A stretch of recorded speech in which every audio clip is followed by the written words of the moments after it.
Hoy quiero invitarles a que estudiemos la palabra del Señor. Este mes completo hemos estado hablando en una serie de enseñanzas, siendo consistente en la línea de la edificación por medio de la palabra de gracia.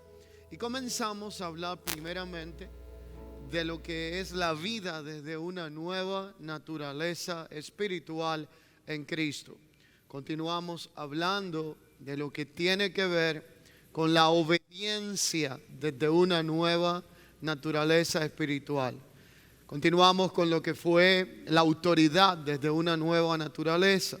Luego seguimos con el amor desde una nueva naturaleza espiritual.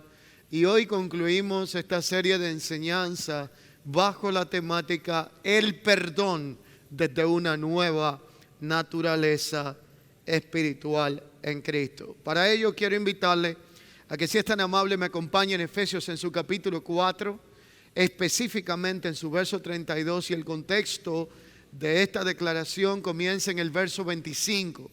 Efesios capítulo 4, verso 25 en adelante, pero el enfoque y la base, el texto base de esta enseñanza es el versículo 32.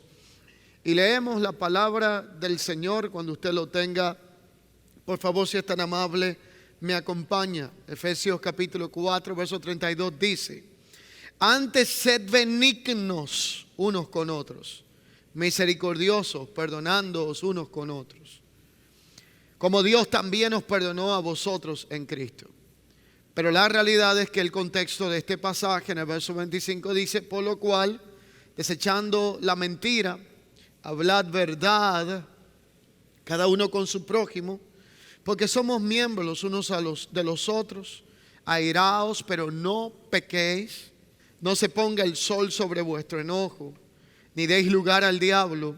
El que hurtaba no hurte más, sino trabaje haciendo con sus manos lo que es bueno, para que tenga que compartir con el que padece necesidad.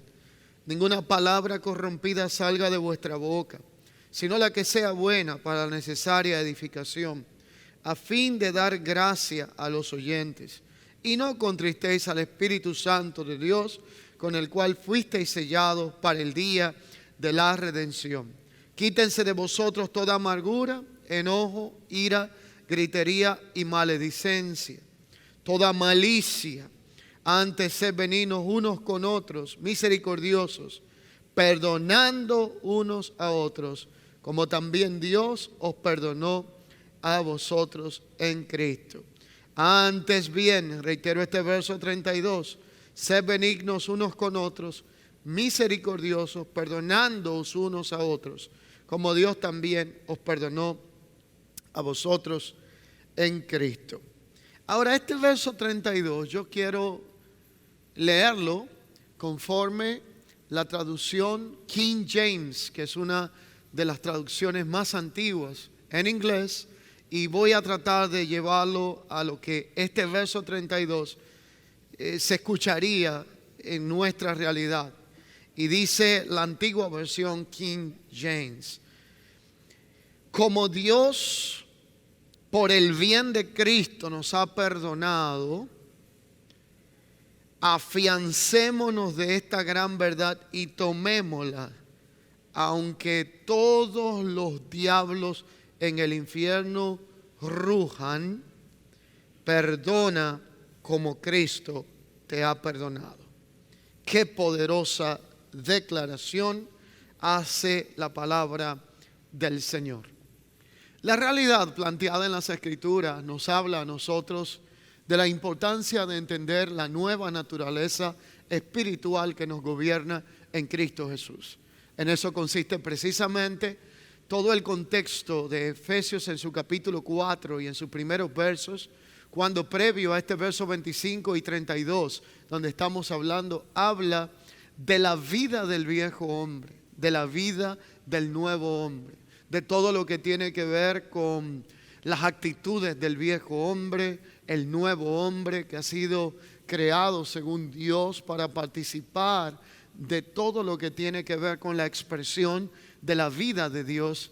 Y es allí donde hay una serie de factores que implica cómo nosotros a raíz y en virtud de un nuevo nacimiento, hemos sido declarados una nueva creación. Y la Escritura dice, de modo que si alguno está en Cristo, una nueva criatura es. Las cosas viejas pasaron y todas son hechas nuevas. Así que el énfasis en el verso 32 dice, antes bien sed benignos unos con otros, misericordiosos, perdonando unos a otros, como también os perdonó a vosotros en Cristo. La realidad de esta palabra pone en confrontación muchas cosas de nuestra vida. Para la mayoría de nosotros, un tema como tan dado por conocido como lo es el perdón, tiene aquí un grado de relevancia, una especie de sedazo, en donde la pregunta no sería, ¿qué usted y yo sabemos sobre el perdón? ¿Qué usted y yo conocemos sobre el perdón? Sino, ¿cuál debe de ser el perdón desde una nueva naturaleza espiritual en Cristo? Podemos hablar de una cantidad de expresiones que hablan de lo que es el perdón desde diferentes puntos y ópticas, desde todo lo que tiene que ver con la filosofía, desde el humanismo, desde diferentes fuentes que desde temprana edad nosotros vamos escuchando información. Una frase muy conocida sobre el perdón, muy famosa, muy antigua, es una que dice que errar es de humanos y el perdonar es algo divino. Pero todos esos son conceptos, todos estos son puntos de vista. Hay cantidad de expresiones que se relacionan con esta temática, porque la verdad es que esta temática nosotros vamos a tener que enfrentarla desde que nacemos hasta que morimos. Todos nosotros vamos a vivir experiencias, vamos a pasar por experiencias traumáticas, difíciles.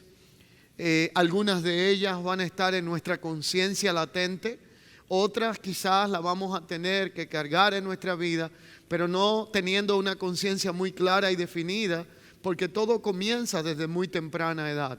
Esta temprana edad revela la realidad del corazón del hombre. El corazón del hombre es pecaminoso desde el inicio. Y por favor, los que son padres, los que son abuelos, voy a decir esto no tratando de herir sus sentimientos. Todo padre tiene el concepto de que cuando su niño o su nieto es pequeño, es un angelito. Y por eso usted mira que la gente mira al bebé y dice, ay, qué angelito, qué bueno. Eso no, ahí no hay nada malo. Pero lo que la Biblia dice es que desde que un niño nace, la naturaleza adámica está ahí. Y ese angelito que usted está viendo allí, que todavía no habla, no camina, ni hace muchas cosas, si usted no le da la leche cuando la pide, se empieza como a transformar. Y el angelito de pronto pone los puñitos fuertes y pone el rostro así como bien ceñido, rojizo. Y el angelito como que por un momento se transforma en algo que no es un angelito.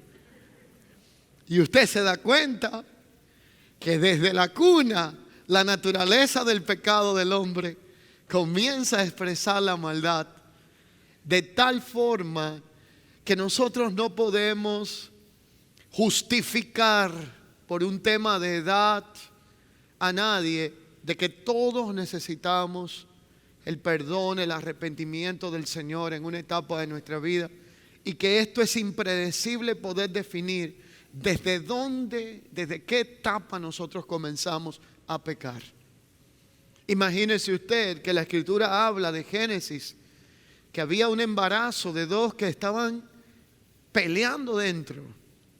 ¿Cómo podemos ver una foto viral que en estos días anduvo en diferentes redes sociales de un médico que cuando recibió en alumbramiento a un bebé, lo cargó en los brazos para ponérselo a la madre, y la foto que el padre tomó, sale el niño mirando al médico de esta manera, acabadito de nacer.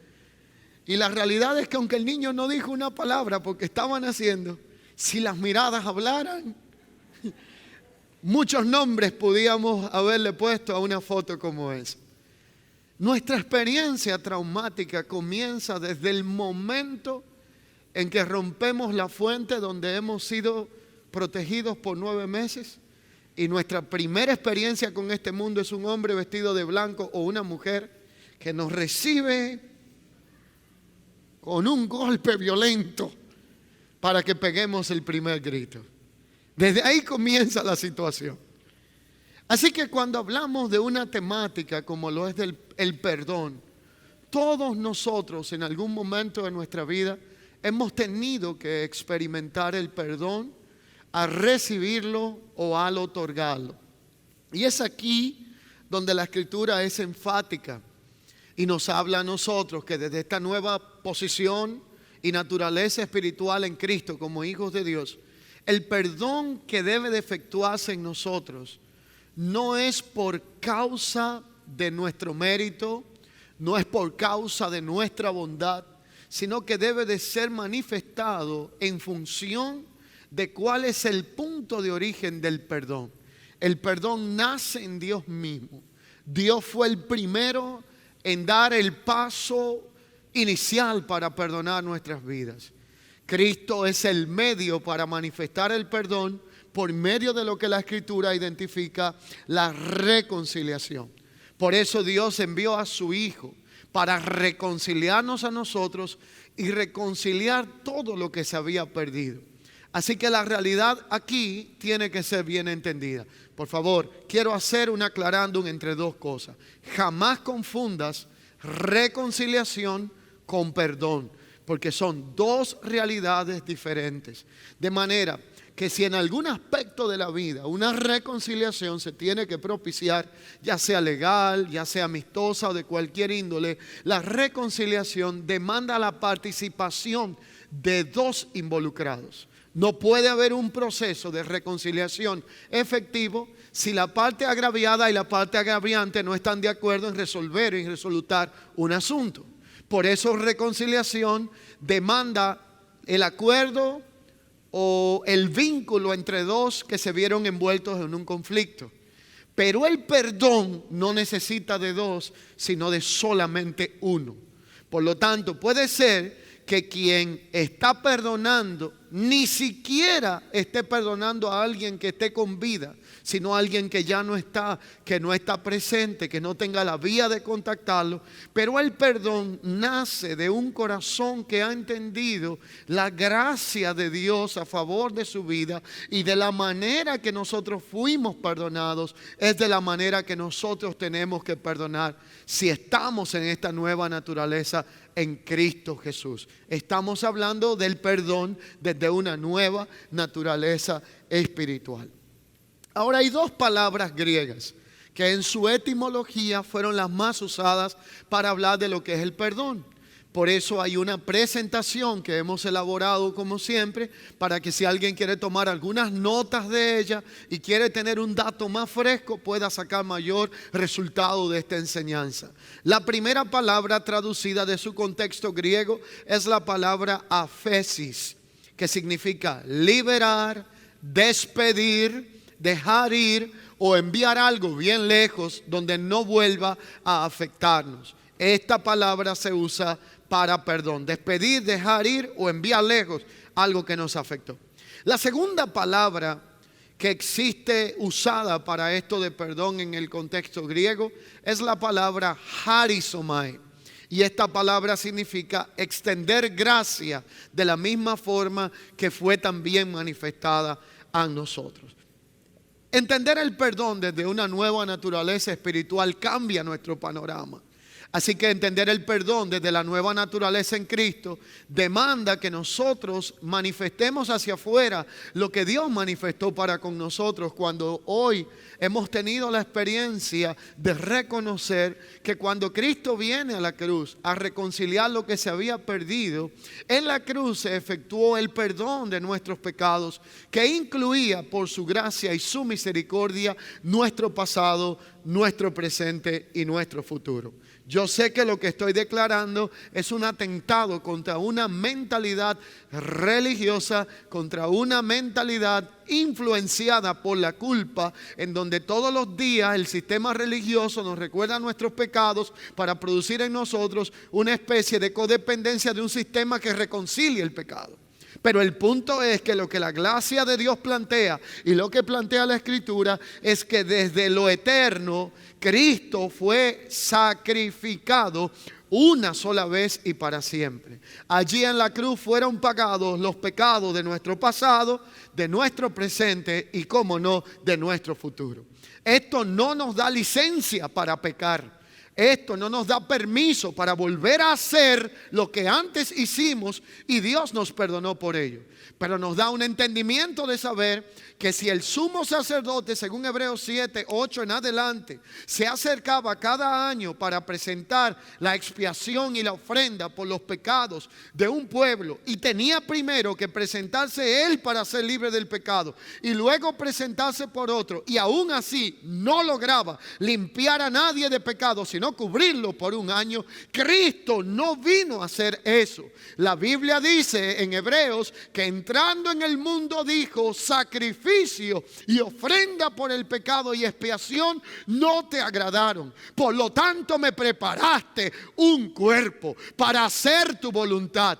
Quítalo primero para establecer esto último. Y en esa ofrenda nosotros somos santificados mediante la ofrenda del cuerpo de Cristo, hecha una sola vez y para siempre. Y cuando Cristo va a la cruz dice: consumado es, todo ha sido pagado, toda deuda ha sido cancelada, todo lo que había en contra de esta gente ha sido resuelto. Por eso nadie puede acusar a los escogidos por Dios, porque Dios se encargó de limpiar nuestro pasado, para que ahora nadie pueda juzgar lo que Dios limpió, para que nadie pueda acusar lo que Dios ha santificado, para que nadie pueda levantar un argumento en contra. Él tomó nuestra culpa y nuestros pecados, lo quitó de en medio, toda acta y decreto en nuestra contra, lo clavó en la cruz. Y cuando lo clavó en la cruz, allí también fue ratificado lo que declara la Escritura: que Dios tomó tus pecados y los míos, lo echó en el fondo del mar y dijo: no haré más memoria de ello.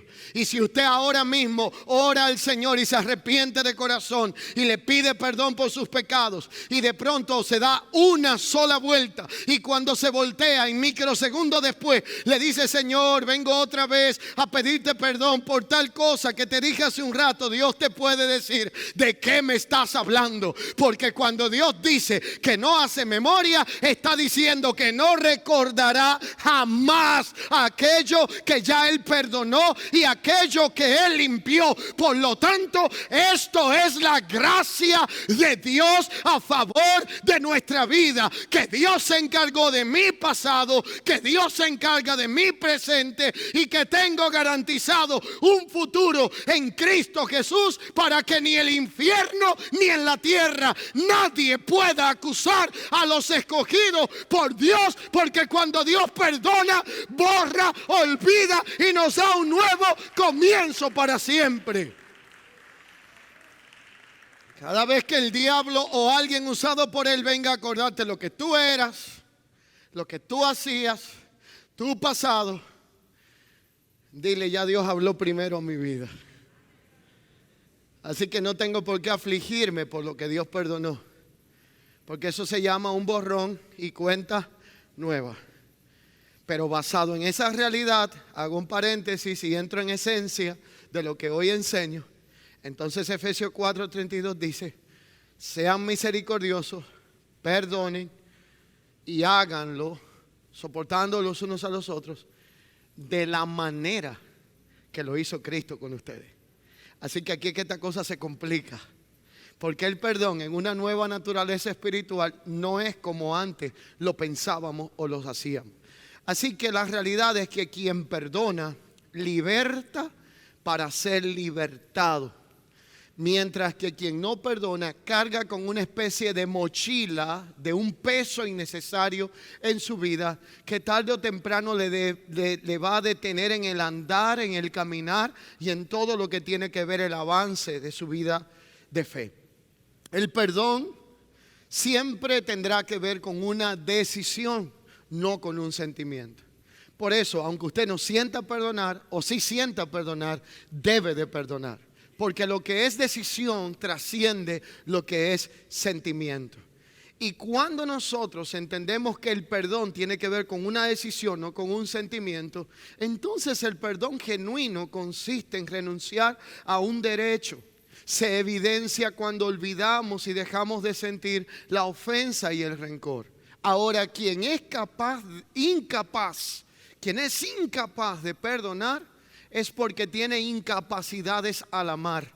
Porque la capacidad de perdonar que nosotros podamos tener tiene que ser determinada por la capacidad de amar que nosotros tenemos. Voy a repetirlo de esta manera. Nuestra capacidad de perdonar nunca irá más lejos que nuestra capacidad de amar. Y es la capacidad de amar la que tiene un ejemplo de influencia en nuestra capacidad de perdonar. Así que nuestra capacidad de perdonar evidencia nuestra capacidad de amar. Y para aquellos que en virtud de un nuevo nacimiento somos hijos de Dios, se nos ha dicho que las cosas viejas pasaron, que todas fueron hechas nuevas. El perdón deja de ser un acto que nace en el mérito de quien lo está otorgando y más bien consiste en corresponder con lo que nosotros recibimos primero de parte del Señor.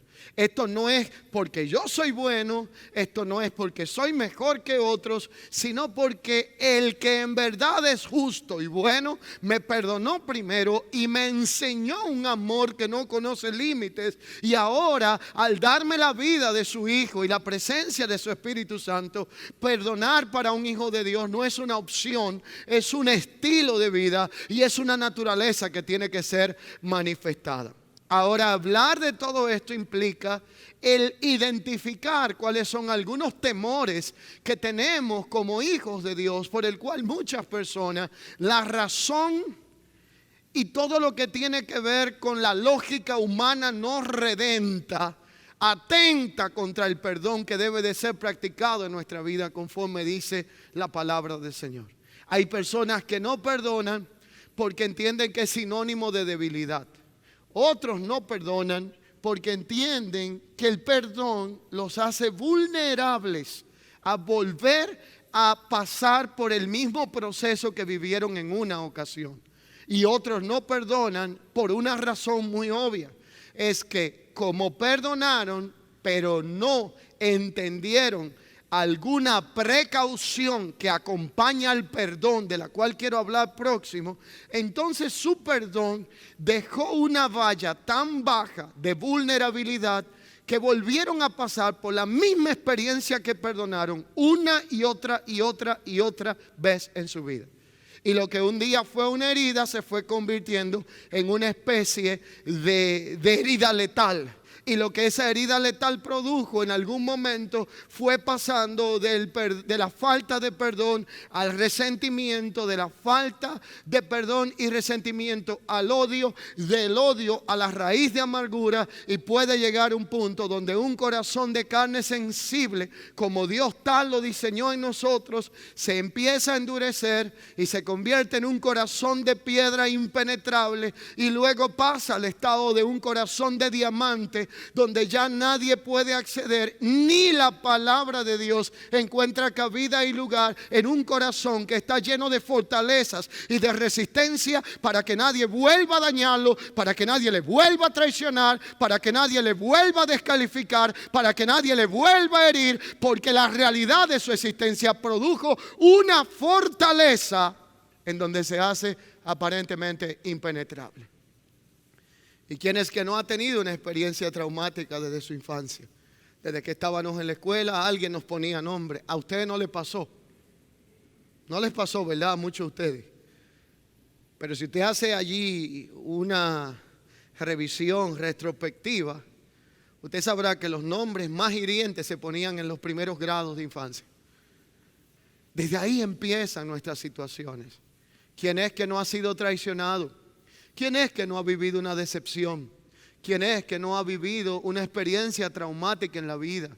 ¿Cómo no identificar la mayoría de situaciones que se suscitan en el seno del matrimonio y de la familia?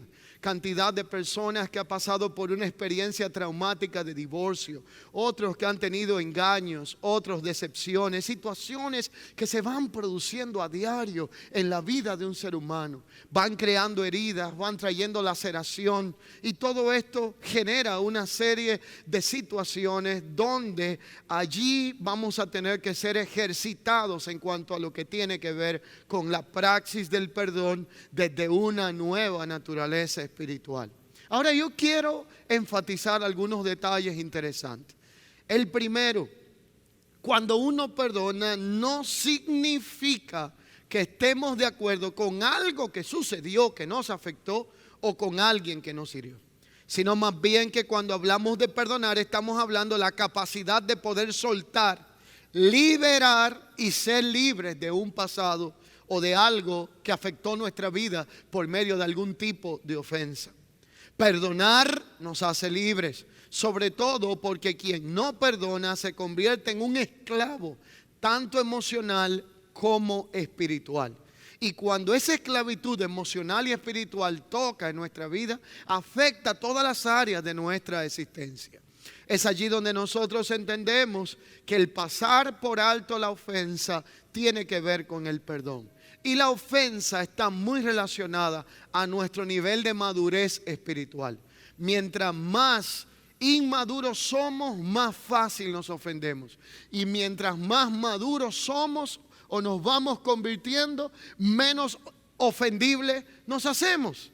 El único detalle es que alguien dijo en una ocasión, si hubiese tenido en aquellos años de infancia, de inmadurez, la madurez que tengo ahora en mi vida, no hubiera cometido los errores que cometí. Pero los errores que cometí fueron los que me dieron la madurez que hoy tengo. Así que el punto es que a medida que maduramos nos hacemos inofendibles. Ya no nos ofendemos con las mismas cosas que antes nos ofendíamos. Lo que antes era escandaloso ahora probablemente se nos resbala. Porque la madurez en nuestra vida nos vacuna contra la decepción y contra la ofensa y la extrasensibilidad. Perdonar nos hace libres de manera emocional y de manera espiritual. Y el verdadero perdón debe de ir acompañado de algo más. El verdadero perdón se debe de aprender, y ese perdón que es verdadero está acompañado de una palabra que a muchos nos hace difícil en este proceso. Se llama olvidar. El perdón conforme a de Cristo involucra el olvidar. Quien dice que perdona pero no olvida, no ha perdonado al estilo de la nueva naturaleza espiritual que gobierna nuestra vida. Se debe de aprender a olvidar, de lo contrario sería lo mismo no haber perdonado que decir que perdonamos pero no pudimos olvidar. Cuando vemos la inmensa misericordia de Dios al perdonarnos de todos nuestros pecados, cuando vemos el inmenso amor de Dios al pasar por alto nuestras transgresiones y los días de nuestra rebeldía y nuestra enemistad para con Él, nos damos cuenta que no tenemos ningún derecho a retener esta gracia que hemos recibido, esta misericordia y este perdón de Dios para con otros, sino más bien que estamos llamados a darle a otros de lo que nosotros recibimos primero en el Señor. Y más que lo que cualquier persona pueda pecar contra nosotros, nosotros pecamos primero contra Dios. Nosotros defraudamos a Dios y ofendimos a Dios más que lo que cualquier otro ser humano pueda hacernos a nosotros en vida. Esta realidad Jesús la ilustra de una manera magistral. Y hoy le quiero invitar a que veamos un pasaje bíblico que probablemente usted y yo lo hemos leído muchísimas veces, pero hoy quiero que lo veamos desde una óptica un tanto más precisa. Está en Mateo 18, versículo 23 al versículo 35. Fíjese, este pasaje es muy importante de comprender el contexto en que Jesús usó un ejemplo muy puntual para con sus discípulos. Mateo 18, 23 al 35 dice: Hablando Jesucristo a sus discípulos, les enseñaba la importancia del perdón. Y les decía: por lo cual el reino de los cielos es semejante a un rey que quiso hacer cuentas con sus siervos. Comenzando a hacer cuentas, le fue presentado uno que le debía 10,000 talentos. Mire, aquí yo por un tema de tiempo no puedo explicar muchos detalles, pero solo quiero dejarles a que usted estudie lo siguiente. Investigue cuántos talentos le daban a un hombre por un día de trabajo. ¿Cuántos talentos le tocaba a un hombre por una jornada de una semana laboral? Y cuando usted analice todo esto según el contexto cultural y de tiempo, se dará cuenta que este hombre debía algo que probablemente 25 años de su vida trabajando no daban para poder pagarlo. Así que el punto entonces es que este hombre debía 10,000 talentos. Y a este, como no pudo pagar, ordenó su señor venderle a su mujer, a sus hijos y todo lo que tenía, conforme a lo que era la ley de su momento, que hablaba de que si usted no pagaba, existía lo mismo que la bancarrota y usted caía bajo un sistema de esclavitud por espacio de 7 años hasta que venía el tiempo llamado de jubileo. Así que como no pudo pagar, su señor decide venderle a su mujer, sus hijos, todo lo que tenía para que pague la deuda. Entonces aquel siervo, postrado en tierra, rogaba como ruega quien no puede pagar, y le suplicaba diciendo: Señor, ten misericordia y paciencia conmigo, yo te lo pagaré todo. Y el señor de aquel siervo, movido a misericordia, le soltó y le perdonó la deuda en su totalidad. Todo está muy bonito hasta aquí. Pero aquel siervo salió de aquel lugar,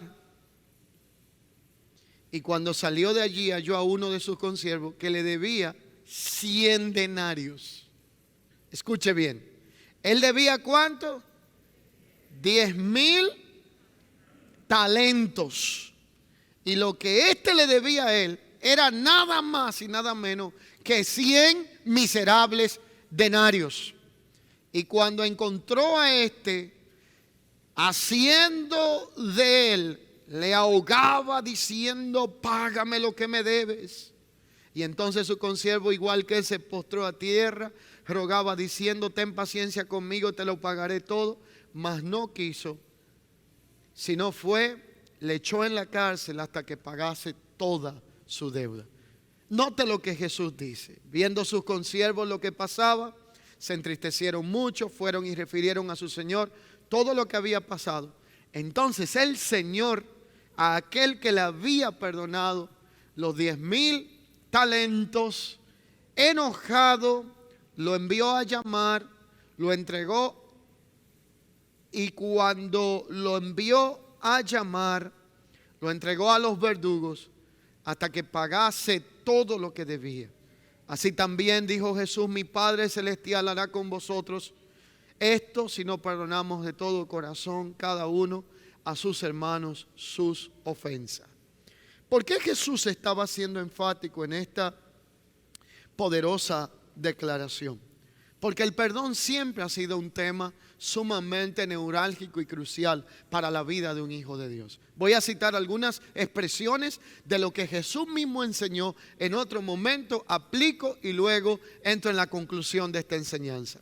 Lo primero es que encontramos en la Escritura reiteradamente la expresión: si tu hermano pecare contra ti. Así que la palabra hermano en el contexto griego y en la realidad en la que Jesús lo expresó es la palabra adelphos. Y la palabra adelphos es la palabra usada para describir hermano. Y luego el contexto de esta declaración tiene que ver con lo que es la vida en la eclesía. La eclesía no es un edificio, no son las paredes, no es el nombre del lugar donde yo voy, es la comunidad en donde Dios me ha conectado.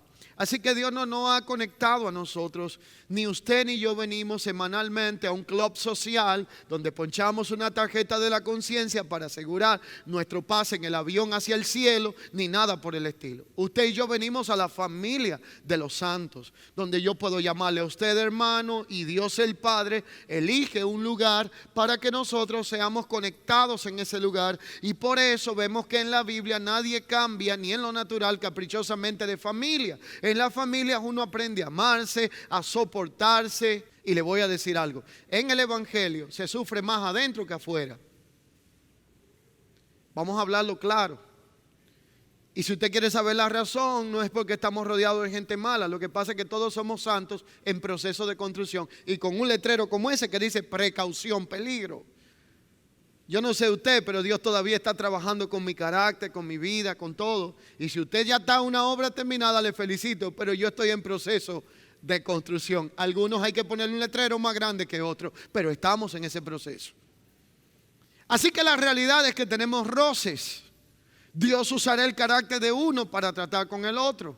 Al lento le pone un rápido, al rápido le pone un lento al lado. Al que habla muy fuerte le pone uno que habla muy bajito que ni se oye. Y al que habla muy bajito le pone uno que hay que bajarle el volumen, como en mi caso. El punto es que Dios va a trabajar con cada uno de nosotros.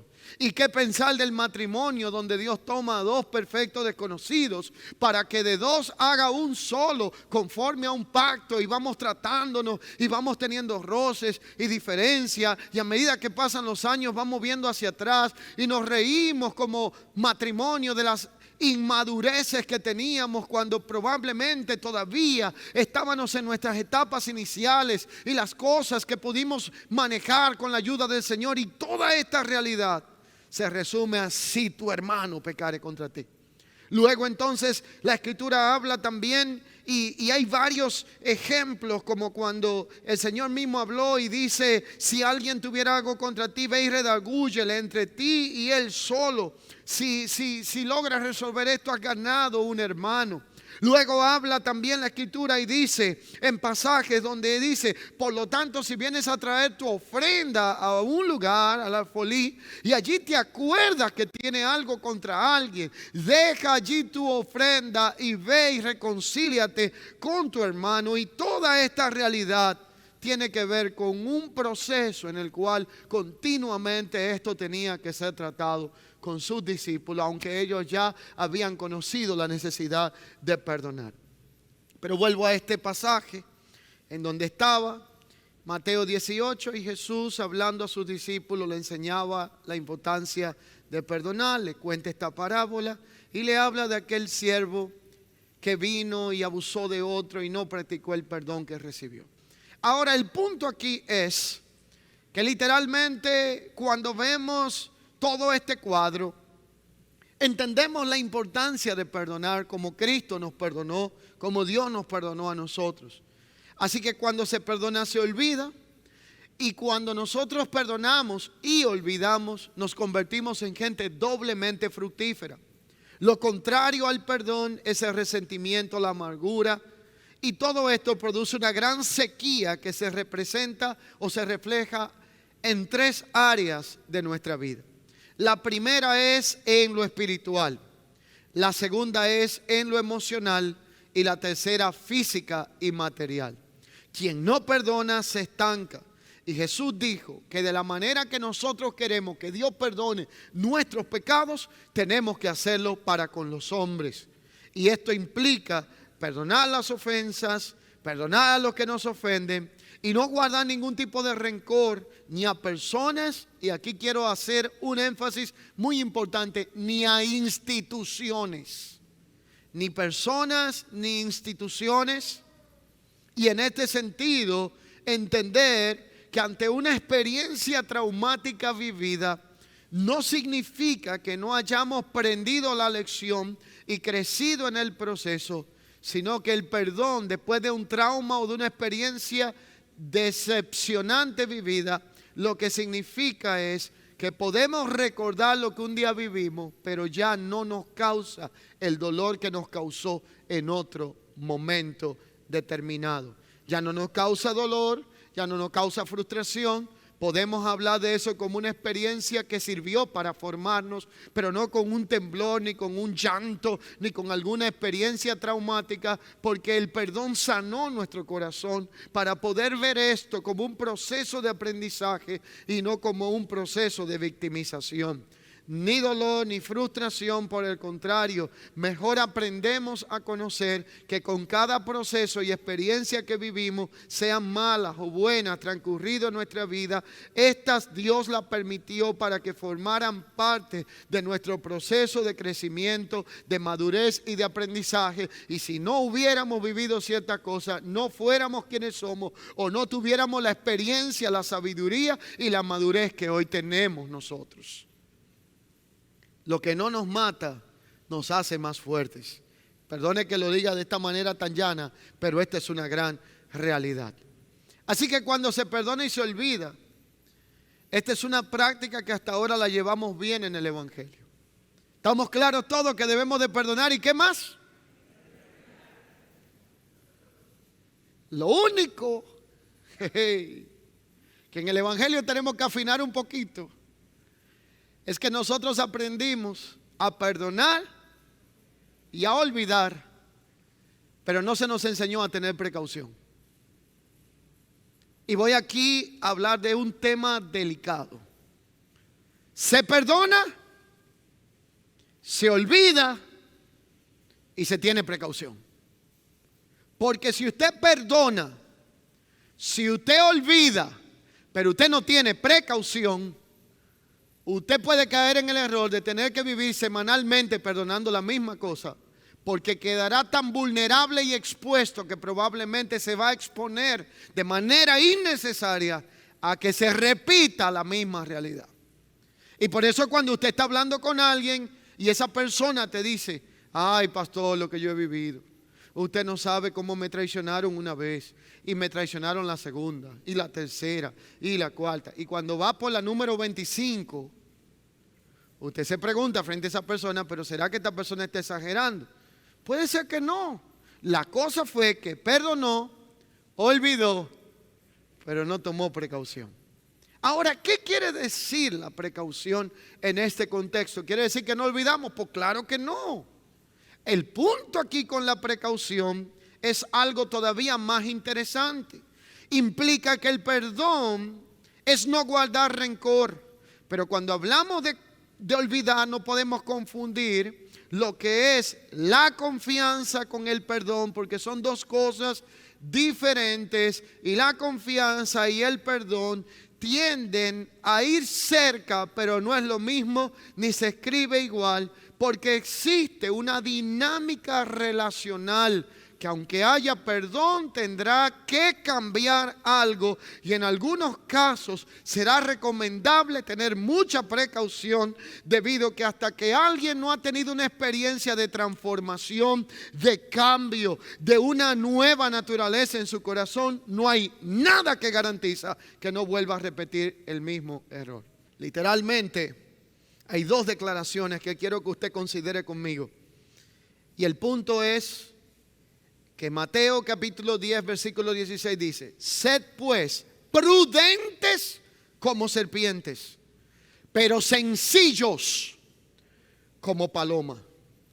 Debemos de perdonar aun cuando quien nos hirió o afectó no se haya arrepentido de su pecado, y debemos de ser inocentes en cuanto a la disposición de perdonar, pero a la vez astutos y prudentes para que no se vuelva a repetir el mismo agravio.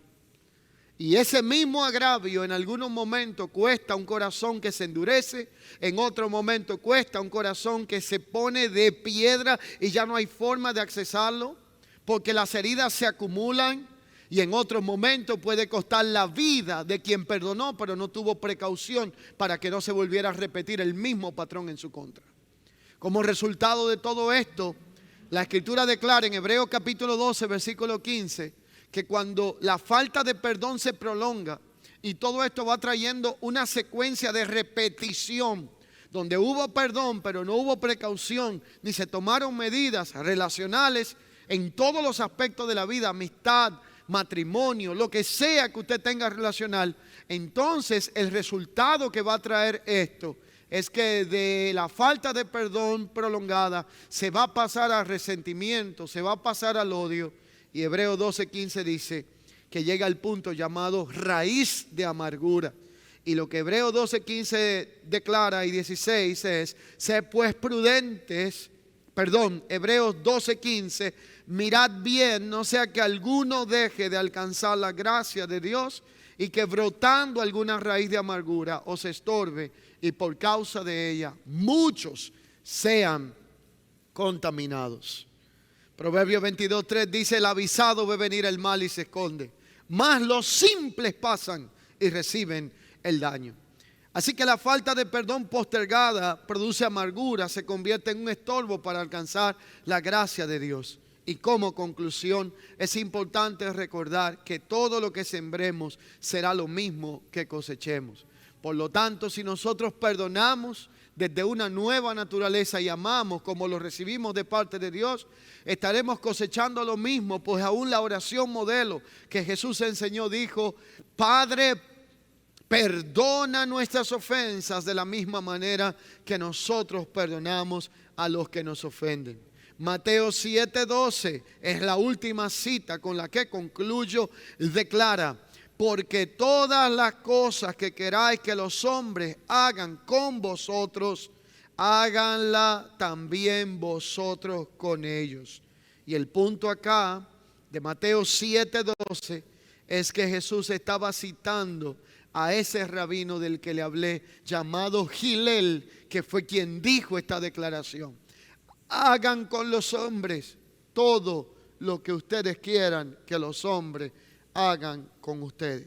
Y cuando Hillel fue retado por este hombre a resumir la ley, su declaración fue: lo que es odioso para ti, no se lo hagas a alguien más hasta que toda esta ley sea resumida en esto. El resto serán comentarios. Ve, apréndetela y vívela. Así que el punto acá es que si queremos amar, si queremos ser amados, debemos nosotros de amar primero. Si queremos ser honrados, debemos de aprender a honrar a otros. Si queremos ser respetados, tenemos que aprender a respetar a otros. Y si queremos ser perdonados, tendremos que aprender a perdonar a otros. Cuidado con lo que hacemos. Cuidado con la vara que estamos midiendo. Pues la misma medida que usemos para medir a otro será la medida con la que seremos medidos. Perdonar desde una nueva naturaleza espiritual no es una opción, es una regla cardinal, es una vara de medida para garantizar que la misma manera que nosotros podemos perdonar a otros sus ofensas, asimismo nuestro Padre Celestial nos perdonará a nosotros. Solo cuando practicamos el verdadero perdón podemos disfrutar de una paz inigualable, paz capaz de sobrepasar todo entendimiento, para que podamos ser benignos los unos con los otros, misericordiosos, perdonándonos los unos a los otros, y de la misma manera que Cristo lo hizo con nosotros, nosotros podamos hacerlo con otros. Usted me dirá: pastor, pero usted no sabe lo que yo he vivido. Usted me dirá: pastor, pero es que usted no estuvo allí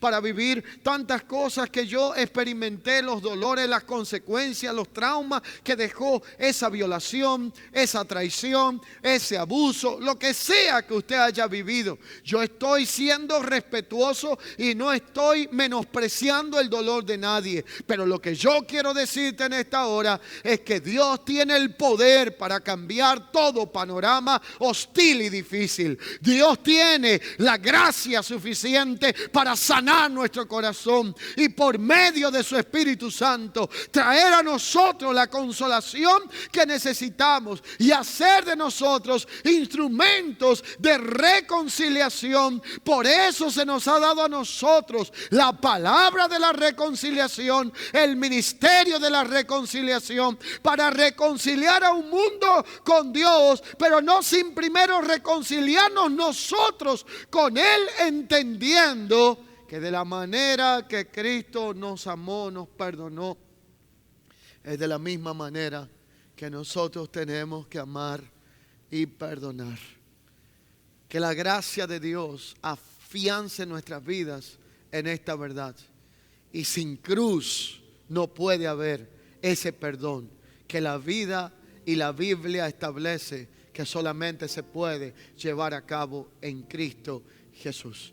Hay que morir, y allí es donde cargamos verdaderamente esa cruz diariamente para poder seguirlo a Él.